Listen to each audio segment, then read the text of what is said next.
Chilling tales for dark nights.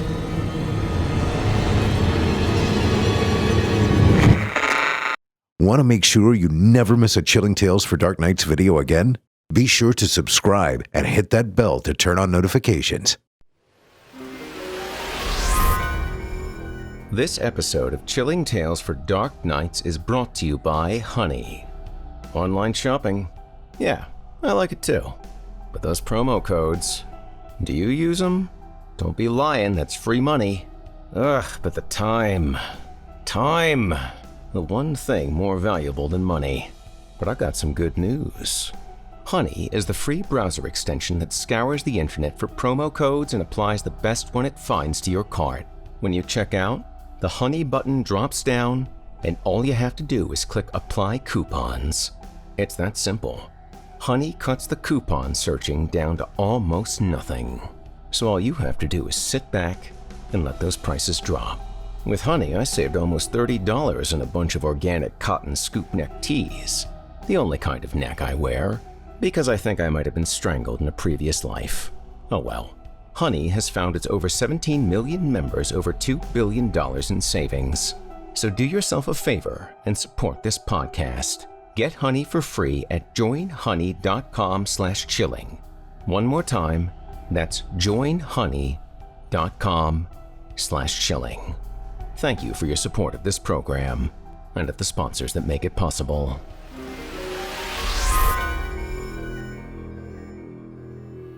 It's time to turn off the lights and turn on the dark. Chilling tales for dark nights.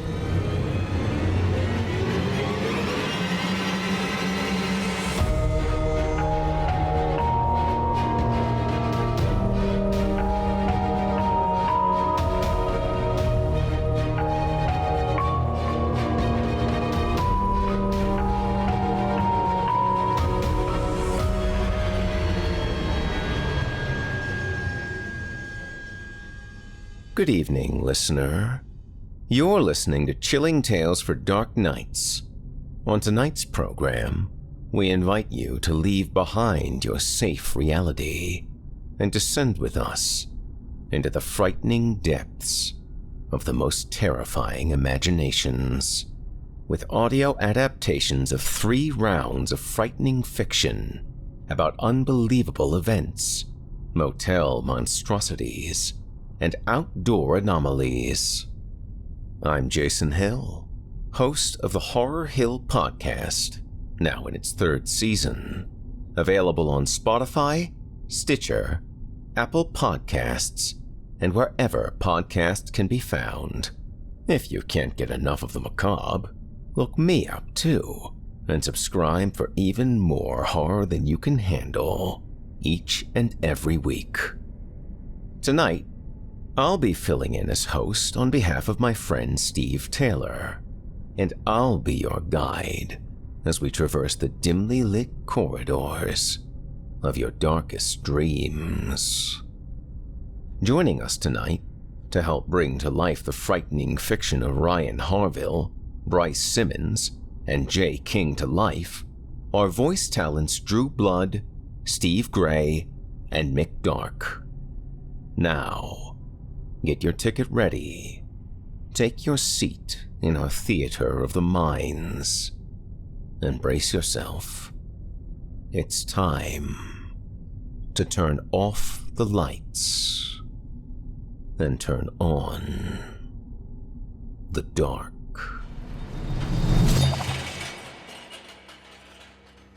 Our first tale tonight comes to us from author Ryan Harville and is performed by Drew Blood. In our first round of frightening fiction tonight, a gentleman witnesses something otherworldly, the sort of thing that no one would believe even if you told them. But what if they don't have to believe him? Because it was captured on film. Stay tuned and find out. Without further ado, I present to you The Hole in the Sky.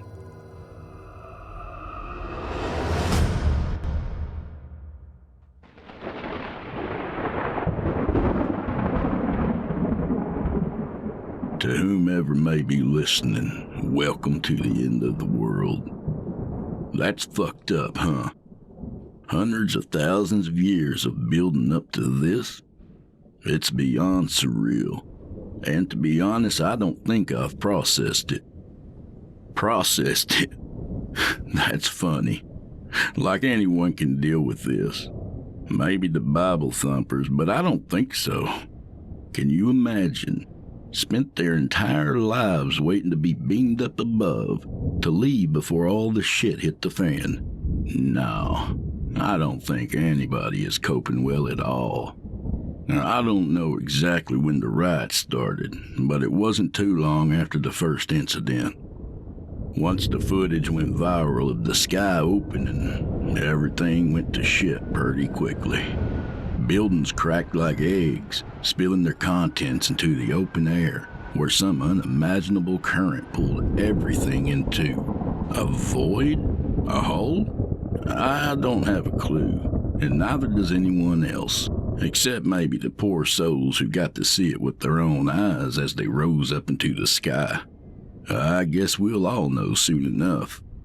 So Leslie, my wife, took the kids over to her brother's place.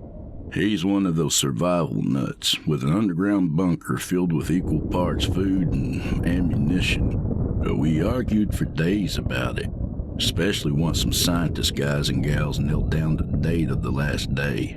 The formula or algorithm or whatever they used went way over my head, but I caught the gist of it.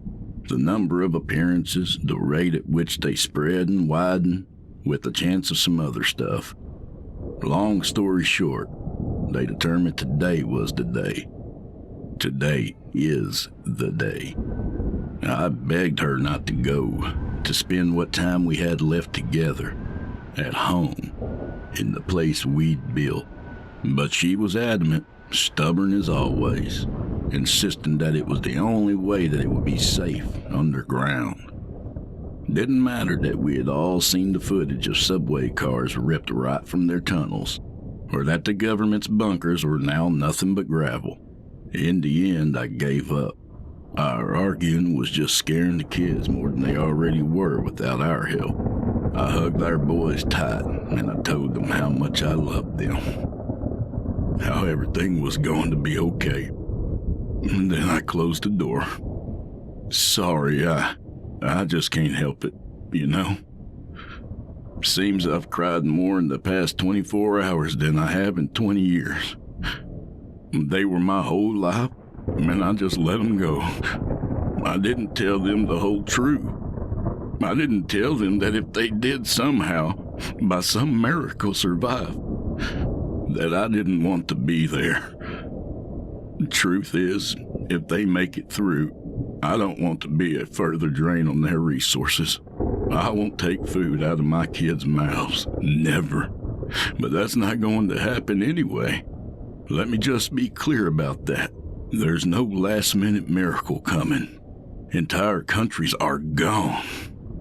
A hole opens above and gets wider and wider, while everything down to the topsoil goes up in a swirling column of near-black clouds. Before I left the house, I heard Australia was finally skinned, and Greenland is gone too. Like a lathe just shaving everything off the surface of the earth, leaving nothing but dirt and rock.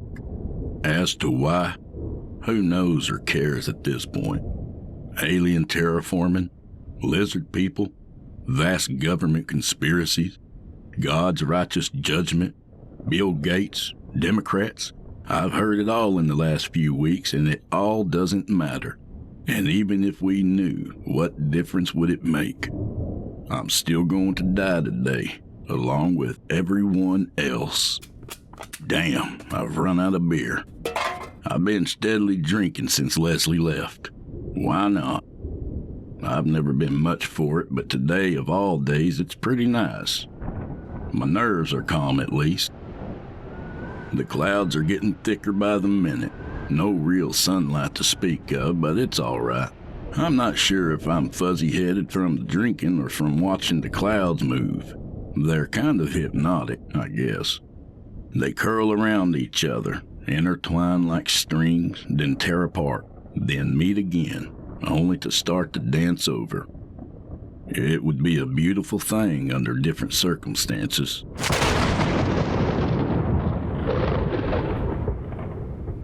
Christ, I've never heard a thunderclap like that. I felt it in my bones, felt my heart rattle in my chest. I'm surprised there's not a mushroom cloud on the horizon. Well, that's how I always imagined the end, you know. My father used to tell me stories about drills they had to perform in school when he was growing up. The siren would go off, the sound sawing through the afternoon air. Then they'd have to crawl under their desks and put their little hands over their heads and wait for the end.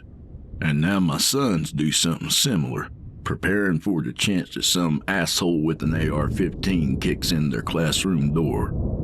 I get it now. I don't think I ever got it then, but yeah, I get it now. I'm not crawling underneath a desk, though. I'm just going to sit right here on my front porch and watch the sky open for me. No running, no hiding. It is what it is. I can see shapes leaving the ground in the distance. Malformed shadows rising in the air and up into whatever lies beyond the opening. Could be trees, might be houses. Our nearest neighbors live out that way, Jan and Harold. They came over to the house often to chat and see the boys. They never could have kids of their own, so I guess they liked being around mine. They didn't know how lucky they were. I know that sounds awful, and I feel awful saying it, but they didn't have to explain this impossible situation to a child. Didn't have to tell them that they wouldn't. I don't think I can do this. I thought I was strong enough to watch it creep towards me, but I can't. It's like watching the world's slowest bullet coming at you in a long, doorless hall. There's no room to dive out of the way, no doors to duck behind. I can see people going up now. The flailing limbs are easy to make out. I don't know if I'm imagining their screams or if I'm actually hearing them. I've changed my mind. I think I'm glad they didn't stay. At least they won't see it coming. The edges are getting clearer. Not clean cut like it was carved into the sky. Nothing as obvious as that, but there's definition there. A boundary between worlds. I don't know if worlds is right, but it leads somewhere else. Some unimaginable place. Maybe even into the vacuum of space. Nobody knows. Screaming, yes. The screaming is closer. Can you hear it? The sound warps in the wind, back and forth like waves. Sounds closer than it is. I brought out my pistol with me. I just feel safer with it here. It won't stop what's coming, of course, but it will stop me. I just want to see inside before I go. See if there's something in there. And if I can't stick it out, well, I have another option. It was my father's pistol. He's long dead now, and I'm glad he didn't live to see this. Glad I don't have to see the smug satisfaction on his face. He already had a crazy streak in him, and this just would have made it so much worse. He went slow, Alzheimer's and dementia. I don't know if it was growing up with the threat of nuclear annihilation or what, but he was always preoccupied with the end of times. It just got worse as he got worse, ranting and raving about the apocalypse until the nurses would have to sedate him. One time, he made me hide in a closet for most of a day to keep me safe from some terrible end. When Mom got home, she was more pissed off than I'd ever seen her before. For the rest of that summer, I stayed with my aunt while Mom was at work. Dad wasn't working by that point, just drawing disability checks from the government. He used to work, had multiple jobs in fact, but he'd always lose them in the end. As soon as one of his bad days would happen, he'd be let go. He could never keep the crazy to himself, like he always felt the need to spread it around.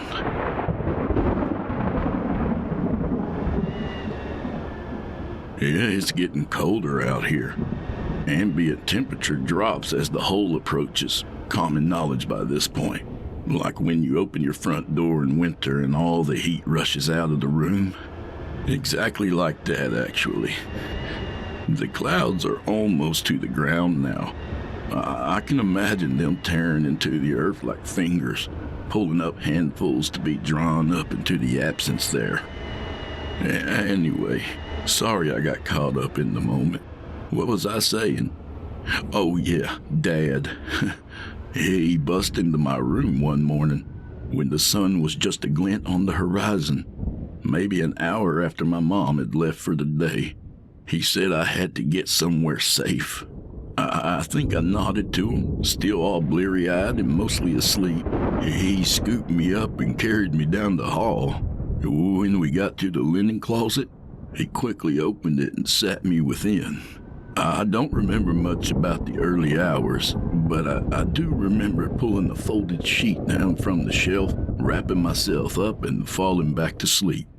When I woke again, light was shining underneath the door. I banged on the wood with my fists, screamed until I was hoarse, and my throat was raw, but Dad never showed up. I was locked up for hours, my stomach growling loud enough to echo in the closet. I pissed in the corner like an untrained puppy. When my mom came home, she found my dad standing in the front yard, pistol in one hand and beer in the other, staring up at the sky. My dad spent the next 5 years or so instilling the dread of the apocalypse into me. He'd watch these televangelists on TV, then give me a lesson on everything they had said when the show ended. He even sent money to those con artists. Some days, we'd be wondering if we could pay the rent, but we didn't have to worry about some asshole preacher having the money to fill his private jet, now did we? Speculation about the identity of the Antichrist was a favorite of his. The carousel included Mikhail Gorbachev, Ronald Reagan, and eventually Saddam Hussein. I lived with the fear that any day the tribulation would begin, and I'd be forced to make the decision to either accept the mark of the beast or die of starvation. The mark was always different too. Barcode tattoos, credit cards, RFI tags implanted in your skin, vaccines. I'm glad I'm an only child, so no one else had to deal with Dad's lunacy. The day of my wedding, my mom pulled me aside to tell me that Leslie and I would never work because we were both only children. She said we would be too stubborn to stay together. It's crazy what you think about at the end. What was that? It sounds like knocking, pounding. Maybe trees bouncing off of each other on the way up? I can't tell from here. All the debris just looks like shadows shooting into the sky. Maybe Dad was right. Maybe this is biblical and it just doesn't look the way everyone expected it to look. No heavenly light piercing through the clouds or people just disappearing or whatever else Hollywood has come up with. Maybe it's just a celestial vacuum cleaner sucking up everything into the sky. Don't know why we'd need all this crap up in heaven, but who am I to question the divine plan? The sky is... I don't know how to describe it. What color to name it? Gray just isn't enough, and silver would probably make you think that it's shiny when it isn't. It's like the dull gunmetal color of Dad's pistol. The clouds are gyring around the nearest hole, moving much slower than you'd think. Everything is slow. Has been slow for months. Time's different when you have all the time in the world. I was laid off 9 months ago. That isn't entirely true, I guess. I was fired, ashamed as I am to admit it.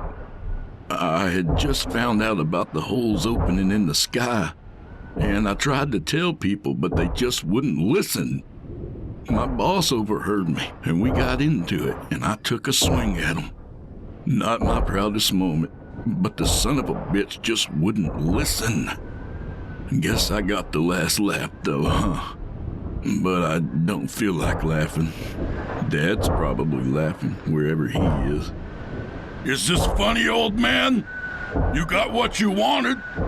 Everything is going to shit, and God's calling us all home. And what is that goddamn banging sound? Oh, shit, man. It's actually pretty funny. Here I am, laughing and raving just like the bastard.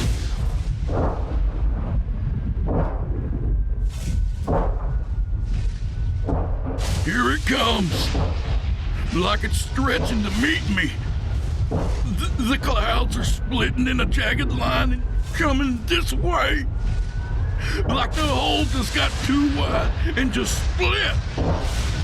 Jesus, listen to that wind howl. Like a goddamn freight train. I thought I was ready. I really did, but I'm scared. I don't think I want to see what's in there anymore. I could end it here. Just do it and get it over with. It'd be so easy. But what if I'm wrong? I'm not saying it's heaven up there, but it might be something. It could be a paradise, a fresh start for the human race. Goddamn Oz, for fuck's sake. Just anything but here. I'm not going to look. I'll let it take me, but I'm not looking. But I have to look. It doesn't make any sense. There's no light coming, but there's reflections and things, and dear Christ, what are they? They're voices. Voices like squeaking hinges. What is... Leslie? What are you doing? Take the voice back. Back where? No! Don't look at it. What? At the hole! Don't look at it! Get them away from here! I swear to God I'll shoot! I'd rather put you all down easy than to have you see what's happening! Don't you get it? Don't you fucking get it? I'll do it! Please don't make me! No!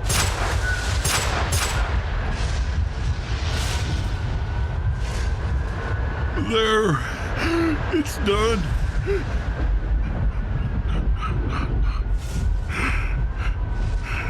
Now they won't see. They never have to see. They're safe now. Jesus Christ.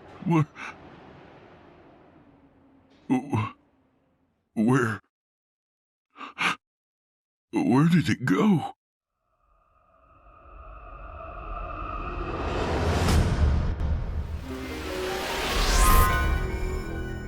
This episode of Chilling Tales for Dark Nights is proudly brought to you by Care Of. I am a proud registered nurse. I've been surfing bedpans, pushing pills, and cranking bills for almost 4 years now. And no matter how enticed I may find myself by the glitz and glamour of the creepypasta, I just can't seem to pull myself away. Other RNs out there will know what I mean. It's more than just a job, no matter how hard or gross it gets. And oof, does it get gross. Now, like most other nurses, wellness is a high priority for me. That just happens when you're surrounded by sick people all day. But finding the right routine for you doesn't happen overnight. It takes time, patience, trial and error. Everyone's physiology is quite distinct. And that's where Care Of comes in. the wellness brand that makes it easy to maintain your health goals with a customized vitamin plan that helps you feel your best today and supports you long term. All of Care Of's products are formulated with good-for-you, clean ingredients that are backed by science, and a commitment to super transparency about the research and sourcing behind each one of their products. Care Of's holistic online quiz is like getting a one-to-one consultation with a nutritionist, all without leaving your house. Just 5 minutes of questions about your diet, lifestyle, and health concerns to help address your specific wellness goals and get a personally tailored approach to your unique health needs.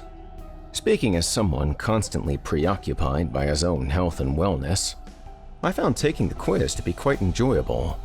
It was fun, easy, and raised some really interesting questions that I'd never considered before.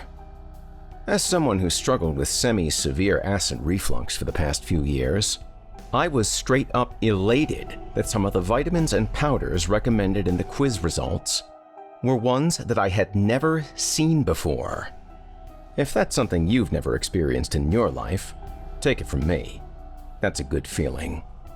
So do yourself and your health a big favor and try Care Of today. For 50% off your first Care Of order, go to takecareof.com and enter code CTDN50. One more time, for 50% off your first Care Of order, go to takecareof.com and enter code C as in Charlie, T as in Todd, D as in Daniel, N as in Nate, 50. Thank you for your support of this program and of the sponsors that make it possible.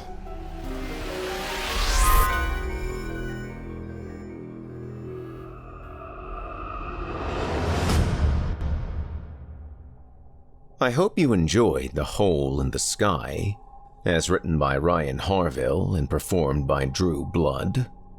If you enjoyed that last tale, I encourage all of you to visit Mr. Harville's official website, ryanharvillewriting.com. Harville is spelled Harville. Again, that's ryanharvillewriting.com. You can also find his works on Amazon.com or connect with him on Facebook, Twitter, and Instagram. And don't forget, you can hear more of Drew Blood via his series of the same name, exclusively on our official YouTube channel, where you'll hear haunting new tales every month. If you check him out, be sure to give him a thumbs up and leave a kind word, and tell him you heard him here on this program, and that Jason sent you. It would mean a lot to me. Up next, we've got a second sinister story for you, as written by Bryce Simmons and performed by Steve Gray. In our second occult opus, we'll meet a group of friends road tripping through the Midwest who decide to spend the night at a motel and soon discover they are being monitored by someone or something with plans of its own. Now, without further ado, I present to you Tale of the Roof Reacher.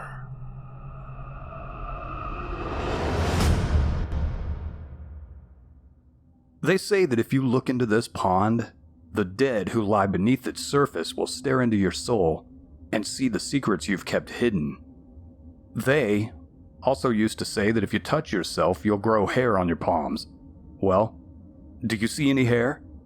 Marcus shoved his open palm into Claire's face, smearing his hairless, though sweaty, hand across it. She pushed him away, then kneed him in the groin. He went down, soaking his pants in the pond. Everyone laughed except Marcus, of course. Derek helped him up, while I stood by and stared into the pond that had, according to the crooked post nearby, once been a fairly large lake. Its surface rippled from the occasional landing of a bug upon a floating leaf, or the near-surface activity of a fish.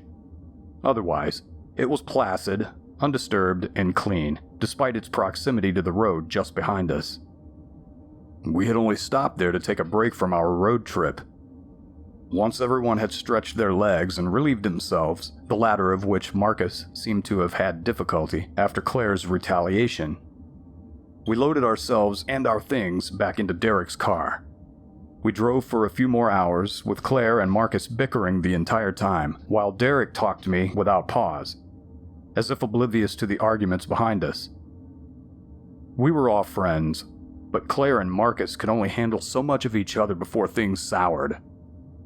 We slowly passed through the Midwest, stopping at diners, bars, and grills, and steakhouses along the way. When considering our budget for the trip, gas had been the second most important consideration.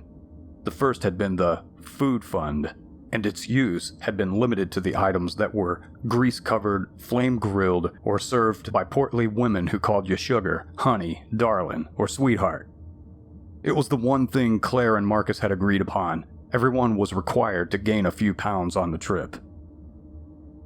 A few hours after departing from the pond that had been a lake, we stopped again, this time at a motel where we could rest for the night. I was especially tired, having driven the entirety of the trip up to that point. It would be Claire's turn in the morning, for which I was thankful, because it meant she wouldn't be immediately next to Marcus. Derek, self-designated driver, would remain in the front seat. As I pulled into the parking lot, I tried to think of something I could offer Marcus in exchange for allowing me to rest my legs across his lap during the next day's drive. The clerk at the front desk of the motel seemed young, younger than us even, but he spoke with an air of authority befitting someone much older. His demeanor was also grave, as if he suspected that we were up to no good entirely based upon our age. We'd been polite with him and hadn't come in howling or messing around, as you'd expect a group of early 20-somethings to do at 2 a.m. While we were set on expanding our bellies, we had sworn off alcohol, since everyone had to take a turn driving at some point. The young man retrieved our room keys, almost begrudgingly, from their hooks, and passed them to us as if offering his very last dollar. Despite his unwelcoming manner, we wished him a pleasant night and headed to our assigned rooms. Claire and I were in one, with 2 beds, while Marcus and Derek were in another, with 1 bed. The arrangement was agreed upon and established by Claire and I. Before they could speak up, the clerk had said he couldn't spare 2 two-bedroom rooms, and we hadn't bothered protesting otherwise. After all, it was a roadside motel, not a luxury hotel where a little monetary pressure could magically induce room availability. We unpacked only what we needed.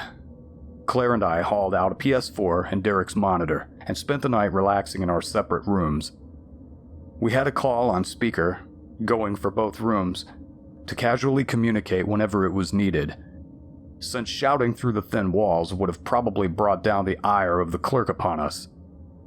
Claire and I played Resident Evil 5, one of the few games on the console that had split-screen co-op. Derek watched Event Horizon on his laptop, a movie he'd seen probably 12 times before, while Marcus played Dead Space on his. Horror, as one might be able to tell, was a shared interest of ours, and the original basis of our friendship. We had all met in a horror literature course in college, and bonded almost immediately. Who could have guessed that real, tangible horror would come to us that night? A horror without name, more potent in its awfulness than any real or fictional thing we'd ever experienced. As Claire and I cleared monstrous, skinless, crawling things from yet another corridor of an underground biomedical research facility, we spoke with Derek and Marcus about the specifics of tomorrow. In exchange for my aforementioned mode of passenger relaxation, I offered Marcus some of my prized oatmeal cookies, which my mom had prepared for me, and only me, she had insisted, prior to the trip. They're home-baked, glazed with buttercream icing, and could probably classify as an illicit substance. They are that damn good. He agreed, as I knew he would. He had tried them before, and it would have taken a stronger man than Marcus to deny the offer. Derek asked Claire if she had memorized the route, and Claire confirmed that she had. although she questioned why she would need to, since he had appointed himself as navigator. We all knew that Derek had done it solely because he hated sitting in the back, where the air conditioning was broken. Regardless of positioning, the frontal vents never sent their cooling flow back there, either. He quickly shushed us, as if the present moment in the movie was some part he'd never seen before. Claire rolled her eyes, and we returned our focus to the game. A few seconds later, when we had reached the area's end, the power of our room went out. Claire and I cursed simultaneously, as did Eric and Marcus a moment later. Marcus, Claire, and I had reason to, having lost our progress in our respective games. Marcus was watching the movie on his laptop and hadn't been interrupted by the outage. Since both rooms had lost power almost at the same time, we immediately, rationally assumed that it was a motel-wide situation. We didn't suspect that only our rooms had had their power shut off. We also agreed not to call the front desk and ask about what had happened. There had been several cars in the motel lot, so we figured the clerk would be getting plenty of calls already. No point in us waiting for the line to clear only to be told that he, or whoever handled such issues, was working on it. A knock came to our door about 2 minutes later. In the interim, between the outage and the knock, Claire and I had started to get our stuff ready for the trip tomorrow. We agreed that even if the power came back sooner than later, we didn't feel like going through the same area in our game all over again that night. Our bags were on our bed, and we were loading the equipment back into them. Within my bag was a can of pepper spray, another gift from my mother for the trip. I glanced at the can as I loaded my controllers into a pouch, but thought nothing of it, and zipped up the bag with the can buried beneath cables and plastic. When the knock came, I was sure that it was the clerk stopping by to inform us of what had happened. Claire must have thought similarly, because she hopped off the bed, flicking her phone's light off as she did so. She went to the door, unlocked it, and threw it open. Before she could make a sound, she was snatched up into the air by some long appendage that had descended from the roof of the building. My mind hadn't quite processed exactly what had happened due to the darkness of the room and suddenness of her aerial abduction. So when the appendage came back down, presumably to pull me into the night as well, I remained on the bed, staring at the overgrown limb, outlined in white by the moon's pale glow. It wasn't until the fingers, all three of them, angled inward, past the threshold of the door that I thought to get up and close it. I fell off the bed in my haste, but managed to get up and close the door before the limb could come probing the room. I pressed myself against the door, thinking that the massive arm would try to force its way in, given its size and the accompanying strength I guess that it would have possessed. But it didn't bang on the door, nor try to rip it from the hinges. To my surprise, it knocked politely on the wood, even though it could have easily smashed the thing to pieces. Those knocks, that common 7-note rhythm I'm sure we all know, brought me nothing but dread. Its use of that friendly greeting somehow made it seem even more sinister than before. I wanted to call out Claire's name, but part of me, with some morbid sureness, speculated that Claire was already dead. That as the thing above knocked on the door, with one elongated arm, it tossed her bones aside with another. The other part of me was just too damn scared to make any noise at all, even though the thing above presumably knew that there was someone else in the room. Why else would it have knocked? In my completely justifiable absent-mindedness due to the horror of the moment, I had forgotten about the still ongoing call with Derek and Marcus. Claire's phone had been in her hand, and the call had been placed with it. As I did my best to silence any noises produced by my internal organs, I heard Derek's voice from above, talking through Claire's phone. "Hey, did you guys drop the phone or something?" I would have screamed out and would have assuredly been heard through the walls if not the phone, but before I could open my mouth, someone else opened theirs. "Oh, yeah. Sorry, can you hear me now?" It was Claire's voice, heard from up on the roof, speaking as clearly and as calmly as ever. Claire, who had just been snatched up by some nightmare-sent hand before she even had a chance to scream. A barely audible sound and the sudden absence of Derek's voice, which had been in mid-response to her question, indicated to me that the call had been taken off speaker. Claire's voice continued to be heard, and none of her responses even hinted that she had been seized by some night-lurking thing. Perhaps a bit too late, I realized that I wasn't hearing Claire at all. It was the creature that had been speaking, perfectly mimicking Claire's voice. My fear evolved into heart-quickening terror at this realization. I felt dizzy, having come to that dark conclusion, and still the horror of that night hadn't yet peaked. From up above, I heard Claire's voice ask if she and I could come over to their room. A moment later it said, "Great, we'll be right over." The call was audibly ended after that. I heard movement from up above, a sort of shuffling and a subsequent groaning from the structure as if it had been relieved of a great burden.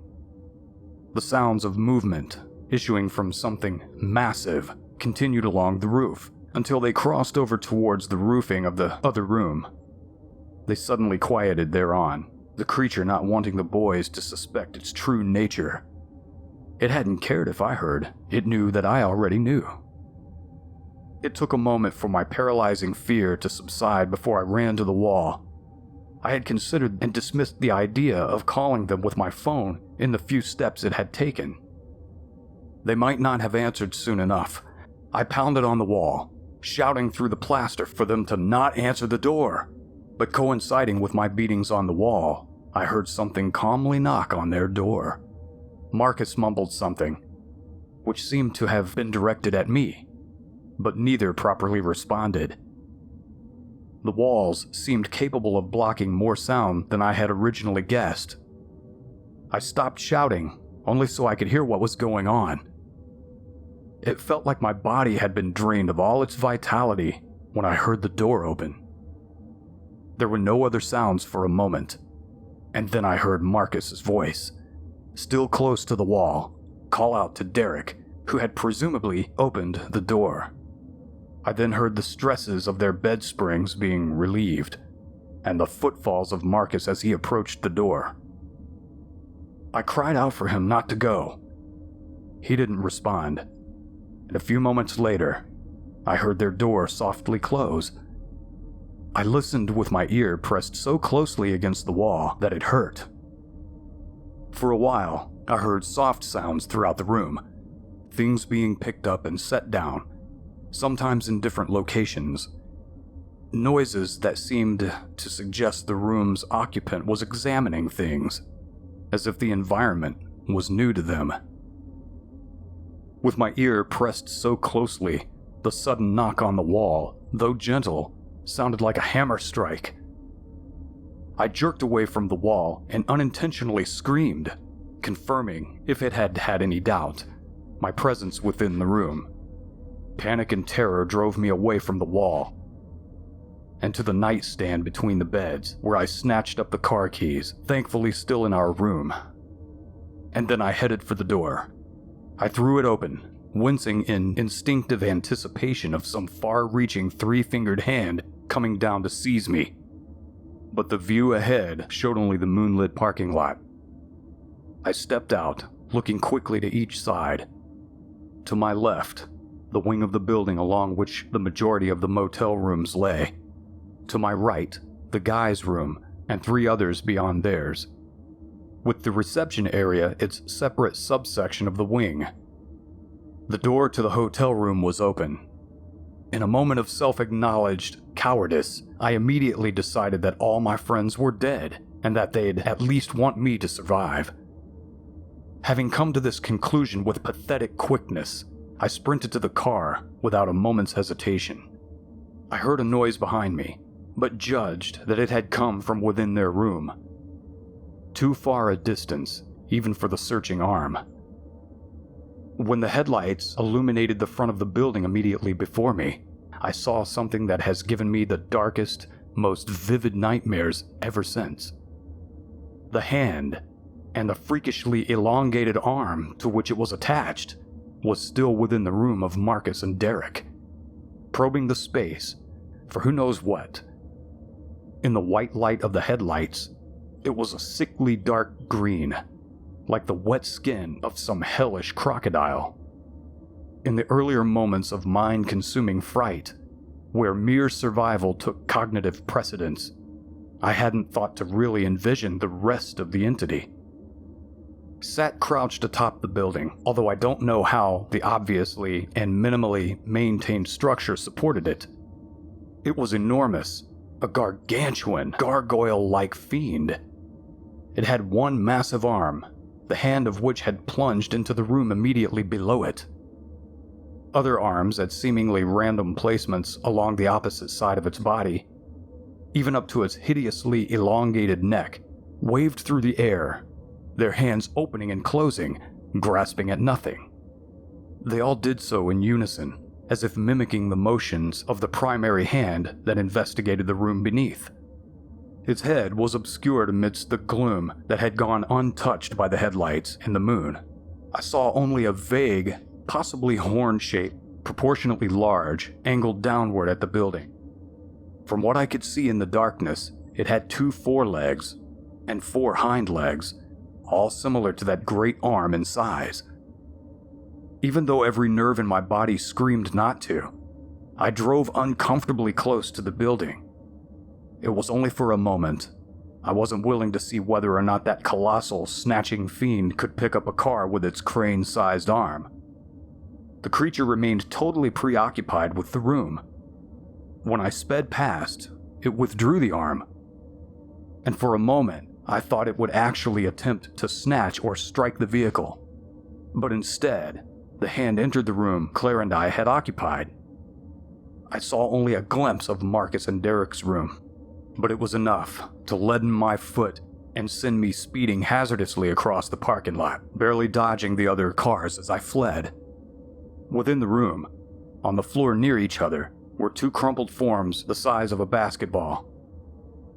Despite the speed at which I had passed the room and the inconsistent illumination therein, I recognized the colors of the clothing Marcus and Derek had worn. Those 2 hyper-compressed objects, almost perfectly spherical objects, had once been my friends. I cleared the parking lot and turned onto the highway, but some morbid pull turned my attention to the rear-view mirror. Even as I sped away, putting miles between myself and the motel, I could never seem to remove from the mirror the image of that thing perched atop the building, juggling their crushed bodies. I won't go back there, even if the police demand that I show them the exact area myself. I'm sorry, friends, but I won't end up like that.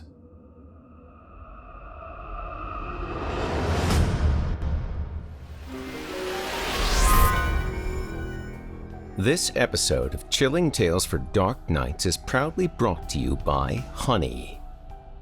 Now, I'm a man of simple pleasures, a stoic contemplative, oft satisfied with the quiet beauty of a summer storm, the intoxicating aroma of a freshly brewed cup of java, or a cell phone update that a new episode of Servant is available to watch on my Apple TV.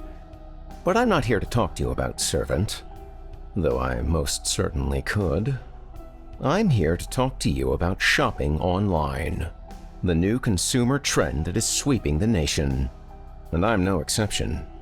In fact, it's safe to say that enough cardboard accumulates in my foyer on a weekly basis that I could construct a fairly effective bomb shelter were I so inclined, if the whole flammability issue were slightly less of a concern.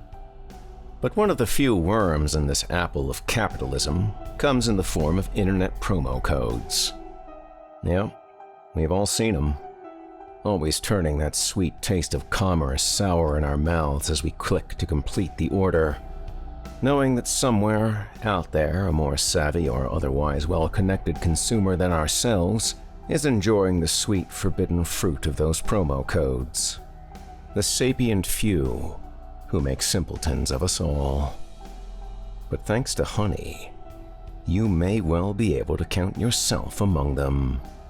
Honey is a free browser extension that scours the internet for promo codes and applies the best one it finds to your cart.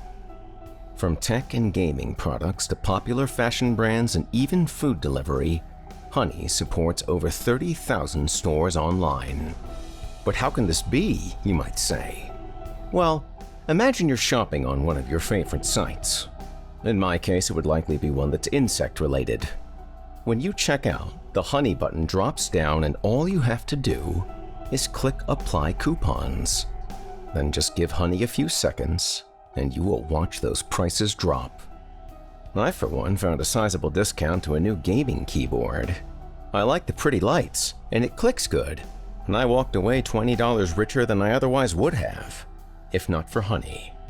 Honey has found its over 17 million members over $2 billion in savings. So if you don't already have Honey, you could be straight up missing out on free savings. It's literally free. Free. Free. It only costs you a few seconds of installation. And by getting it, you'll be doing yourself a solid and supporting this podcast. Get Honey for free at joinhoney.com/chilling. That's joinhoney.com/chilling. And fulfill that sage prophecy that if you've got the money, honey, we've got your disease. Doesn't really apply, but I wanted to work it in anyway. Thank you for your support of this program and of the sponsors that make it possible.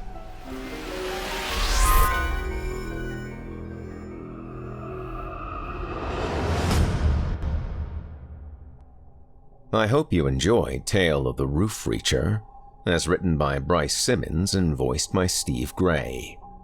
Up next, we've got a third and final dose of darkness for you, as written by J. King and performed by Mick Dark. In it, a group of wintertime campers enjoying nature stumble upon something sinister accompanying them on their trip. But, unlike the group in our prior story, this band of buddies is out of earshot and may just be out of luck. Now, without further ado, I present to you The Incident.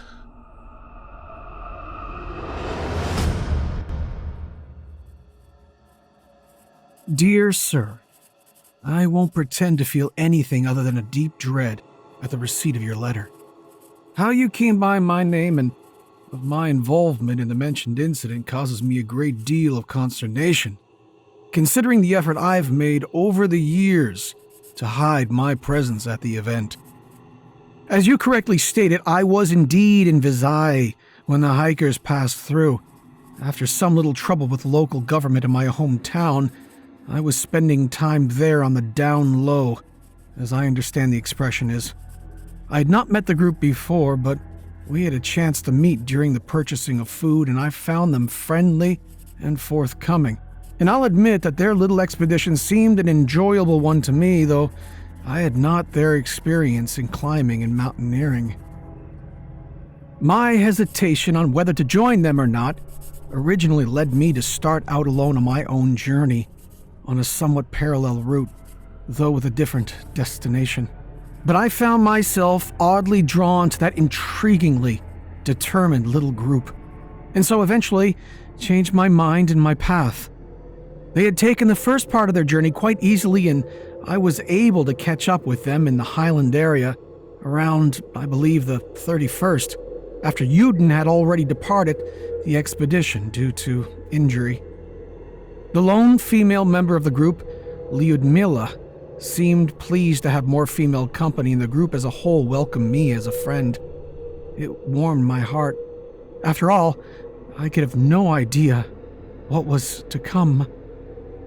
The first sign that the journey would not be what we hoped was the worsening weather conditions, sharp snowstorms that destroyed our visibility, and as a less experienced hiker, I found this quite disconcerting, but the rest of the group were made of sturdier stuff and were not so fazed. even when it transpired that we had become a little lost and had deviated from our path, finding ourselves towards the top of the Kolat. They merely decided that we should set up camp, Igor stating that it would be a good practice of slope camping and not wanting to lose the height we had conquered.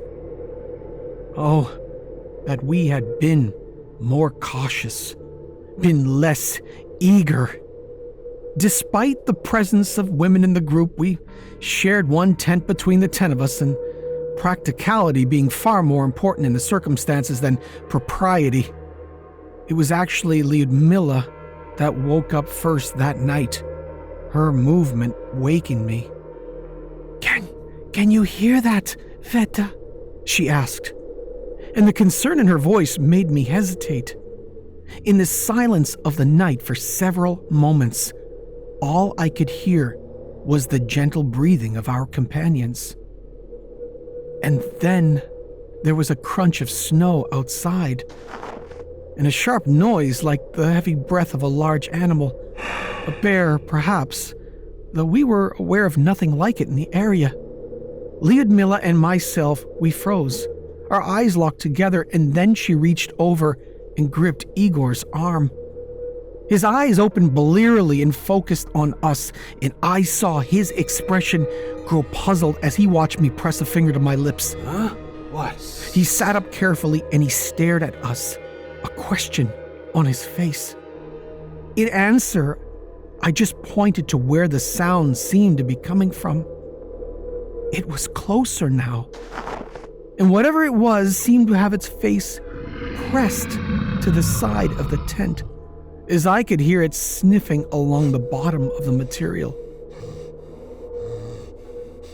I was aware of the other members of the group awakening, slowly sitting up, their bodies still and silent as they heard the thing outside investigating us. I don't know what we all felt at that moment. Some fear, certainly, but perhaps not terror. A large animal does not necessarily mean a predator after all, and our tent was sturdy in any case. I caught Igor's eye, and his calmness soothed me. The thing outside was moving around towards the front of the tent, towards the opening that we believed to be securely tied. And then, the noise. Oh God, the noise! I can't describe it fully. Something like a scream, but furious. Somehow high-pitched and shrieking, and yet with some lower rumble of bass that seemed to make the ground shake beneath us. There were cries of fear within the group, and we grasped each other.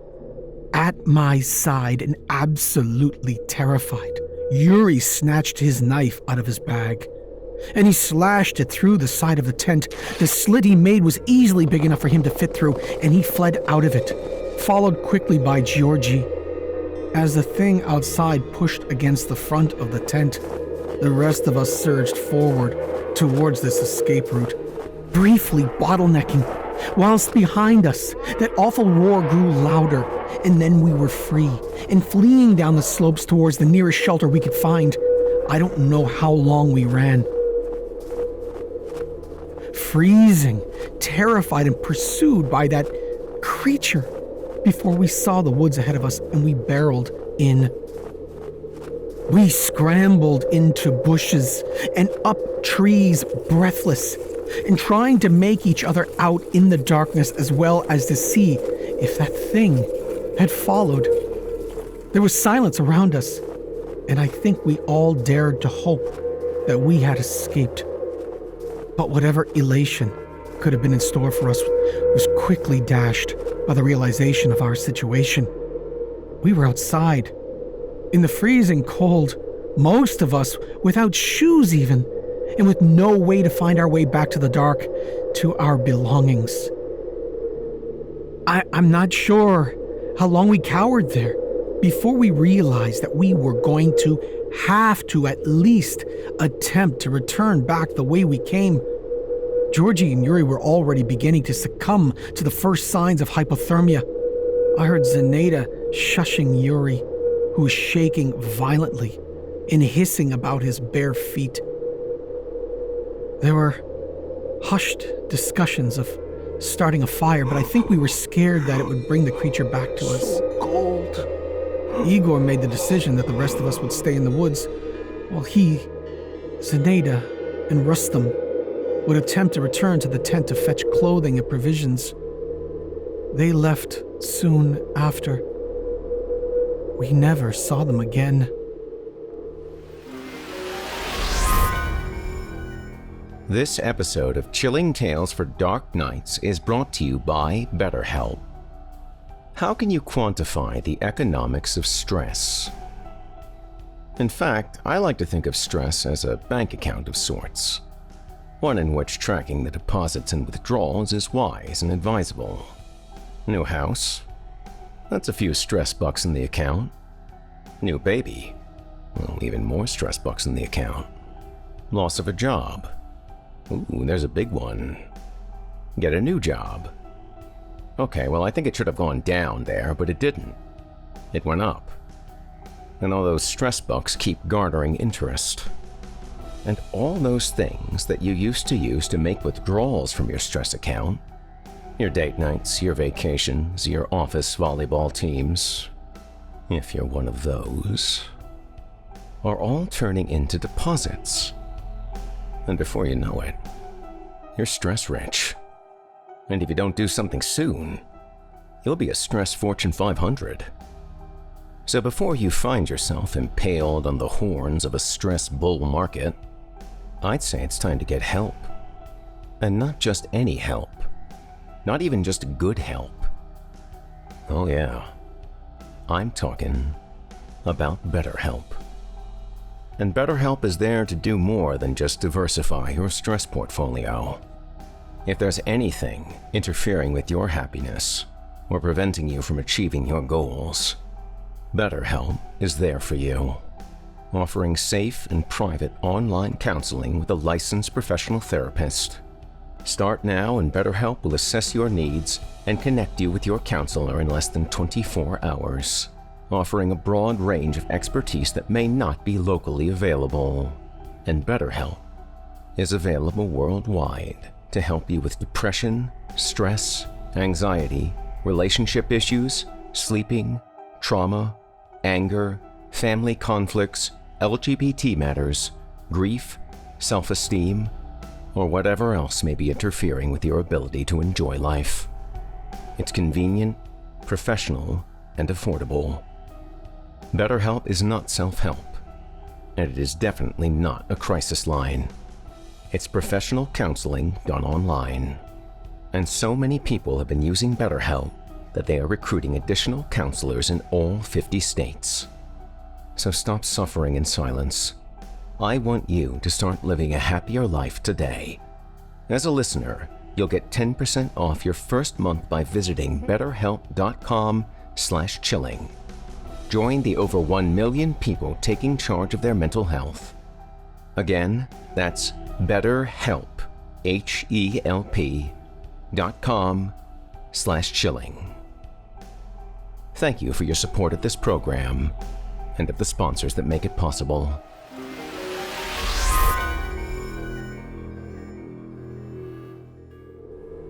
After several hours, Nikolai urged us to start at least a small fire if we didn't want to lose Yuri and Georgie, who were huddled at the bottom of a pine, deathly pale. Yuri had already tried to remove his clothes once. I'm sure that many of your education is aware of paradoxal undressing, though Lyudmila had managed to stop him. Semyon agreed, and we collected firewood and attempted a blaze, though without much luck, never really managing more than a sputtering failure. And after Yuri suddenly jerked his leg, knocking the fire out and singeing his trousers in the process, despite the bitter weather, we gave up. But you have to be practical in these circumstances, you see, so when Yuri and Georgie were seen to not need them anymore, we took their clothing. Their troubles were over. It was Alexander who first stated that he did not believe that Igor and the others would be returning, and that if we wanted to survive this, we would need to set out on our own. Those of us that remained myself, Lyudmila, Nikolai, and Semyon had to agree. We were on our own. We set out carefully and quietly as we could, thinking to follow in the footsteps of Igor and the others and make our way back to the tent. We stayed close together, eyes wide and staring out into the darkness. That we had already lost our way only became apparent when moonlight burst out from behind a cloud and shone down on a gaping ravine that none of us could remember on our flight down from the tent to relative safety. "Should we turn back?" whispered Alexander to the rest of us, but before any of us could answer, Nikolai glanced behind us and let out an awful cry. I don't believe the rest of us looked to see what he had seen. We had a good idea after all, but instead just ran as fast as we could away from it. In the panic, Nikolai, terrified by what he'd seen, stumbled the wrong way, and I saw him disappear over the nearby edge. Lyudmila screamed at that and immediately changed her course to a path that led towards the ravine and down, perhaps hoping that we could somehow save him. Semyon, Alexander, and I followed her. There was nowhere to hide up here after all. We ran and slipped our way down to the creek at the bottom, but there was no time to look for Nikolai. The creature had followed us. We could hear its fast footsteps and its grumbling growl. I tried to sneak a look over my shoulder as I ran, but could only make out a shadowy shape in the darkness. Our group found itself splitting up, each trying to make different cover. I saw Lyudmila make for a group of boulders, whilst I lunged for a large shrub growing stubbornly by the freezing water. I didn't see at that time where Alexander went. Once hidden, I turned to see if the creature had seen me, might perhaps even now be bearing down on me, but it was not. Semyon had slipped in the water and he was trying to drag himself away. I could hear his whimpering and cries from where I hid. I could also see the creature for the first time. It was tall and thin, human-like, I guess, but wrong in too many ways. In the moonlight, I could make out unnaturally long limbs, jutting bones. Its face wasn't too clear, though I thought I could make out dark holes where eyes and mouth might be. It was bearing down on Semyon, who had twisted round to face his attacker. Brave man. The thing leaned down towards him and screamed. The noise was worse than before, again with that strange split of high and low resonance. With wide eyes, I saw Semyon's face contort in pain, and then I looked away, squeezing my eyes shut. I heard a dull crack, like the crunch of bones, and then silence. I peered out. Semyon was slumped back in the water. Dead, I had no doubt. The thing was standing where I'd seen it last, its back to me. It was unnaturally still, like a statue. I glanced over to the boulders where I had seen Lyudmila, and I saw her, peeping out as I was, her eyes on the monster. I realized immediately that she intended to run.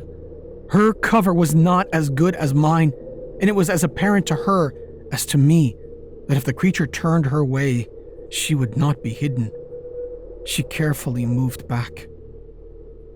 Whether the creature had supernatural hearing or some other unknown sense, it turned immediately, those dark holes of eyes seeking Lyudmila out. She screamed and turned to run, but good God, it moved so fast. Those freakish limbs eating up the ground between them, its spidery hands grabbing her arms, pulling her up in the air. For a second, it just stared at her face as she writhed in its grip, and then gave its banshee wail. This time, I didn't look away, though sheer terror has purged much of what I saw from my mind. But before I fainted, I remembered seeing her eyes and how they poured down her face. How I survived until morning, I'll never know. Though 3 fingers and most of my toes were the price I paid to the cold. I was luckier, though, than Alexander, who was found further down the creek, frozen, face down in the water, as it lapped gently against him. Of the creature, there was no sign. I made no attempt to return to the tent, and would likely have perished like my companions had I not eventually stumbled upon a somewhat shocked tribe of Mansi, who saved my life, and to whom I am forever indebted. Until today, I have never shared this story. My status as a fugitive from the law would have made me unwilling to divulge my involvement, even if the story had not been so unbelievable and the government so eager to cover up what aspects of it they could. Though mostly, it's because I do not wish to relive it. I've had such nightmares as it is of the creature, of Lidmila's face, and of the details I learned later from the investigations. The families don't need to know what truly occurred. Let them believe it was just an unfortunate accident. I know enough of you, sir, to have no reason to believe in your goodness. But I'm an old woman now, who is not likely to see many more summers. If I could prevail on you to keep this account hidden until I am no longer around to confirm nor deny it, then you would be doing me a great kindness. Let the dead rest, sir. Though from what I know of you, I fear my pleas fall on deaf ears. Yours, Elizaveta Sokolova.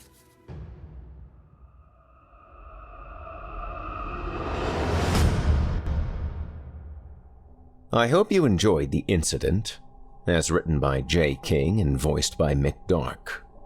As a reminder, you can hear more of Mick on our official YouTube channel.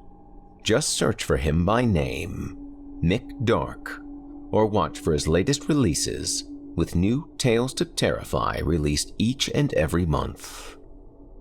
Now, our weekly descent into the depths has just come to a close.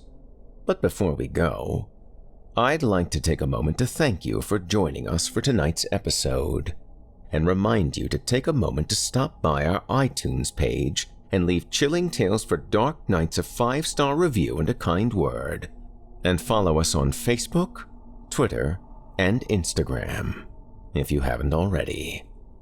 And, of course, subscribe to us on YouTube, where you can find an archive of our work going back to 2012, and consider signing up as a patron at our website, chillingtalesfordarknights.com, to show your support and get all of our content ad-free. I'm your host, Jason Hill, and it's been a pleasure. Tune in again next week when we once again turn off the lights and turn on the dark. Sweet dreams, listener. Sweet dreams. Thanks for joining us. You've been listening to Chilling Tales for Dark Nights, a production of Chilling Entertainment and a proud member of the Simply Scary Podcasts network.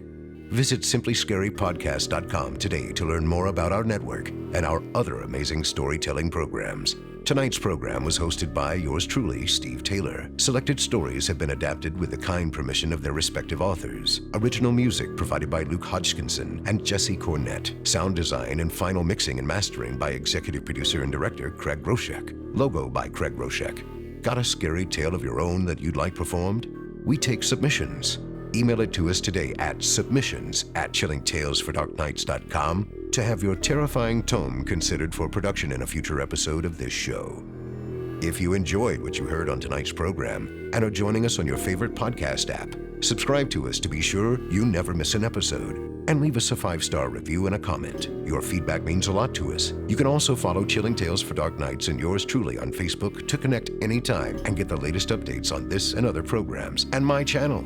If you're listening on the Chilling Tales for Dark Nights YouTube channel, do us a favor and hit the subscribe button and the bell notification icon for CTFDN as well to get more spooky tales from me and the crew each and every week. And don't forget to hit that thumbs up button to tell us how we're doing and leave a kind word or a request. And don't forget to visit us at chillingtalesfordarknights.com and consider supporting the team by becoming a patron. In addition to helping us out, you'll get exclusive access to our audio archive and ad-free downloads of all your favorite stories, including those you've heard on this program. We'll be back next week with more terrifying tales to keep you up all night. But that's all right. Who needs sleep anyway?